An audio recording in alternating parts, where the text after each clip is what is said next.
Ce contenu vidéo a été réalisé exclusivement pour la chaîne YouTube Forces Françaises.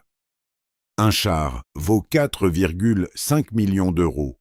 Le missile qui le détruit en coûte 200 000. Ratio 22 pour 1. Voilà l'équation brutale que la Russie découvre sur le champ de bataille moderne.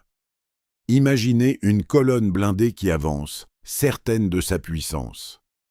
Un fantassin français isolé voit tout. Lui, il ne voit pas le fantassin. Le missile part. Trop tard. La colonne brûle, char après char, sans qu'aucun servant ne soit localisé. Ce n'est pas de la science-fiction, c'est l'Acheron M.P., conçu par MBDA. Aujourd'hui, on vous montre comment cette arme redéfinit la guerre terrestre. Pendant 50 ans, une croyance a structuré la guerre terrestre. Le char était roi. 50 tonnes d'acier, un blindage frontal épais, un canon de 125 mm. On pensait qu'aucun fantassin ne pouvait l'arrêter. Cette idée a façonné des doctrines entières, des budgets, des armées. Elle était fausse. Ce mythe est mort dans guerre moderne. En Ukraine, des centaines de chars russes ont brûlé, beaucoup détruits par des missiles portés par un seul homme. Le T-90M, fierté de Moscou, n'a pas fait exception. Le blindage réactif Relikt devait neutraliser les charges creuses. Il a échoué face aux têtes tandem. Le constat est brutal. Le char n'est plus un sanctuaire, il est devenu une cible coûteuse. La raison est simple, le champ de bataille moderne récompense celui qui voit sans être vu. L'ancienne génération de missiles anti-chars avait un défaut mortel. Pour guider la roquette jusqu'à la cible, le tireur devait rester exposé, l'œil dans la lunette, parfois pendant 10 secondes. 10 secondes durant lesquelles le char ripostait, l'artillerie cherchait la position, la mort approchait. Le cornet russe fonctionne ainsi. Guidage laser, faisceau continu, tireur cloué sur place, efficace mais suicidaire. C'est de ce constat qu'est née une arme française. L'Acheron M.P. développé par MBDA. Anciennement désigné MMP. Première livraison à l'armée française en 2017. Premier emploi opérationnel confirmé au Levant. Conçu à partir des leçons d'Afghanistan, du Donbass, de tous les théâtres où l'infanterie devait tuer du blindé sans mourir en retour. La France a posé une exigence claire. Un missile qui frappe loin, qui perce tout, et qui ne révèle jamais celui qui tire. Le résultat est un système est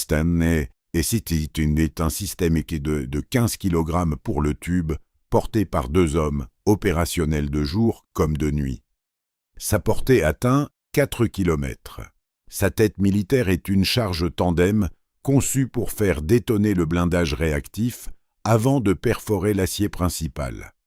Contre un T-90M, le résultat ne fait pas débat. Mais le vrai génie est ailleurs. Le mot-clé est passif. L'Acheron M.P. utilise un autodirecteur infrarouge non refroidi. Le tireur verrouille la cible, puis tire. Le missile fait le reste. Tire et oublie. Aucun faisceau laser, aucune onde émise vers la cible, rien qui puisse alerter l'équipage ennemi ou déclencher ses détecteurs d'alerte. Le char ne sait pas qu'il est ciblé. Il l'apprend en explosant. Le servant voit le char ne voit pas le servant. Et dès que le missile part, le tireur peut se déplacer, changer de position, disparaître. Le missile n'a plus besoin de lui. Cette autonomie change tout sur le terrain. Mieux encore, l'Acheron M.P. peut frapper en tir indirect. Le missile peut être lancé depuis derrière une crête, un mur, un bâtiment, sans aucune ligne de vue directe avec la cible. Un opérateur déporté désigne le char, le missile grimpe, plonge et frappe par le toit, là où le blindage est le plus faible. Le tireur, lui, n'a jamais montré sa tête. Pour un équipage russe, la menace devient littéralement invisible. Comparons maintenant aux références occidentales. Le javelin américain d'abord. Une arme excellente, redoutable, éprouvée au combat. Sa capacité tir et oubli est réelle, son attaque par le haut dévastatrice. Mais le Javelin a deux limites. Sa portée pratique plafonne autour de 2,5 km, bien en deçà des 4 km de l'Achéron. Et son coût explose, dépassant souvent 175 000 € le missile, avec une signature thermique marquée au départ. L'Achéron frappe plus loin, plus discrètement, avec en prime le tir indirect que le Javelin ne maîtrise pas. Le N-Head britannique ensuite, léger, rapide à mettre en œuvre, parfait pour l'embuscade urbaine. Un vrai succès en Ukraine. Mais sa portée est dérisoire face à un missile longue distance. À peine 800 mètres utiles. Le tireur doit s'approcher au plus près du char, donc s'exposer au danger maximal. L'Achéron tue 5 fois plus loin depuis l'abri. Le cornet russe, enfin. Longue portée, charge puissante, prix réduit. Sur le papier, un concurrent sérieux. Mais son guidage laser impose au tireur de rester immobile, l'arme pointée sur la cible jusqu'à l'impact. Le tireur émet, donc le tireur est détectable, donc le tireur meurt. L'Achéron supprime ce défaut fatal. Il tire, puis il oublie, puis il survit. Prese, faille, victoire. À chaque fois, le même schéma. Chaque concurrent a une vraie qualité. Chaque concurrent a un défaut que l'Achéron MP n'a pas. Et puis vient l'économie. Car au bout du compte, la guerre est une affaire de mathématiques. Un T-90M coûte environ 4,5 millions € à produire. Un missile Achéron MP coûte environ 200 000 €. Ratio 22 pour 1. Pour le prix d'un seul char russe, la France peut tirer 22 missiles capables de le détruire. Faites le calcul à l'échelle d'une brigade blindée. Le résultat est sans appel. C'est là toute la logique de la guerre asymétrique inversée. Ce n'est pas le faible qui frappe le fort par surprise. C'est le moderne qui ruine l'ancien par l'économie. Chaque char détruit représente une perte de plusieurs millions pour Moscou. Chaque missile tiré représente une fraction de cette somme pour Paris. La machine de guerre russe se vide à un rythme qu'elle ne peut pas tenir. Voilà pourquoi le Kremlin observe l'Achéron MP avec inquiétude. Ce n'est pas une arme spectaculaire. C'est une arme qui rend le char obsolète plus vite qu'il ne peut être remplacé. Le verdict est arithmétique et il est impitoyable. Avant d'aller plus loin, une chose. Si cette analyse vous apprend quelque chose sur la guerre moderne, abonnez-vous à la chaîne et activez la cloche. Likez la vidéo pour qu'elle atteigne d'autres passionnés de défense. Maintenant, entrons dans le cœur du système. Car l'Achéron MP n'est pas un missile isolé. C'est un nœud dans un réseau. Et c'est ce réseau qui transforme un bon missile en arme stratégique. En France, ce réseau s'appelle Scorpion. Il relie fantassins, véhicules blindés Griffon, Jaguar, VBCI, drones et centres de commandement dans une même bulle d'information. Tout le monde voit la même carte. Tout le monde partage les mêmes cieux-cibles, en temps réel. Concrètement, un drone repère une colonne blindée russe. La position est transmise instantanément à un groupe Achéron, déployé à 4 km, masqué derrière une crête. Le tireur n'a même pas besoin de voir le char lui-même. Un autre capteur l'a vu pour lui. Le missile reçoit les coordonnées, part en tir indirect, plonge sur le toit. La cible désigne, l'arme exécute.